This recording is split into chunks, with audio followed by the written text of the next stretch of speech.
Hi friends, வணக்கம் and welcome back to my channel. தினமும் சாதம் மட்டும் வச்சுட்டு என்ன குழம்பு வைக்கிறதுன்னு டிஃப்ரெண்ட்டாக யோசிச்சுட்டே இருக்கிறீங்கன்னா மறக்காமல் இந்த ஒரு குருமா ரெசிபியை ட்ரை பண்ணி பாருங்கள். இது சப்பாத்தி, பூரி, இட்லி, தோசை, சாதம், இடியாப்பம் எல்லாத்துக்குமே சூப்பராக செட் ஆகும். இது செய்யறதுக்காக ஒரு ஜாரில் துருவின தேங்காய், இஞ்சி, பூண்டு, பட்டை, கிராம்பு, அதுக்கப்புறம் கொத்தமல்லி, புதினா, சோம்பு, பொட்டுக்கடலை இதெல்லாம் சேர்த்தி நல்லா நைஸ் பேஸ்ட்டாக அடித்து எடுத்து வச்சுக்கலாம். இப்போ செய்யறதுக்கு ஸ்டார்ட் பண்ணிடலாம். கடாயில் தேவையான அளவு ஆயில் சேர்த்திக்கலாம். ஆயில் கொஞ்சம் தாராளமாக இருந்ததுனா தான் நல்லாயிருக்கும். அதில் சோம்பு, அப்படி இல்லைன்னா கடுகு சேர்த்திக்கலாம்.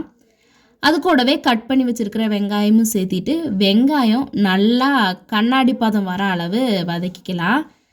கண்ணாடி பதம் வந்த உடனே நம்ம கட் பண்ணி வச்சுருக்கிற தக்காளியுமே சேர்த்திக்கலாம். தக்காளி சேர்த்தன உடனே இது வதங்குற அளவு உப்பு தேவையான அளவு சேர்த்திட்டு அதுக்கப்புறமா தக்காளி நல்லா குழைவாக வதங்கி வந்த உடனே கட் பண்ணி வச்சுருக்கிற கேரட், பீன்ஸ், காலிஃப்ளவர் வேணுன்னா சேர்த்திக்கலாம். டேஸ்ட் நல்லாயிருக்கும். இப்போ இது எல்லாத்தையுமே சேர்த்தி நல்லா வதக்கின உடனேயே கடைசியாக மசாலாவெல்லாம் சேர்த்திக்கலாம். ஃபஸ்ட்டே சேர்த்தக்கூடாது, அடிப்பிடிச்சிரும். மசாலாவுக்காக நாங்கள் எடுத்துருக்கிறது சிக்கன் மசாலா, மிளகாய்த்தூள், மஞ்சள் தூள், இது 3 மட்டும்தான் சேர்த்திருக்கிறோம். தேவை இருந்ததுன்னா மட்டன் மசாலா கொஞ்சமாக சேர்த்திக்கலாம்.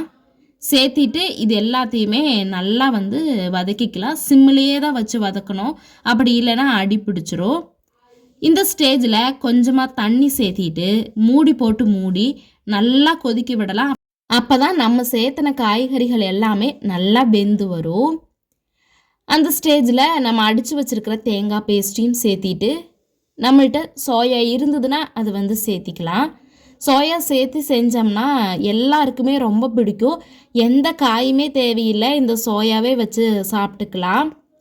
இப்போ தேவையான அளவு தண்ணியும் சேர்த்திட்டு நல்லா மூடி போட்டு கொதிக்க விட்டுட்டோன்னா சோயாவும் நல்லா அது கூட கலந்து வந்துடும்.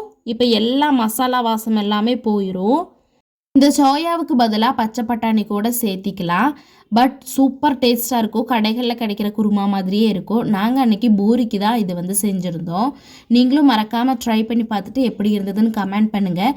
பூரி நல்லா புசு புசுன்னு வர்றதுக்கான வீடியோவுமே நம்ம சேனலில் இருக்குது. லிங்க் கொடுக்குற டிஸ்கிரிப்ஷனில். வீடியோ பிடிச்சிருந்தா லைக் அண்ட் சப்ஸ்கிரைப் பண்ணிக்கோங்க.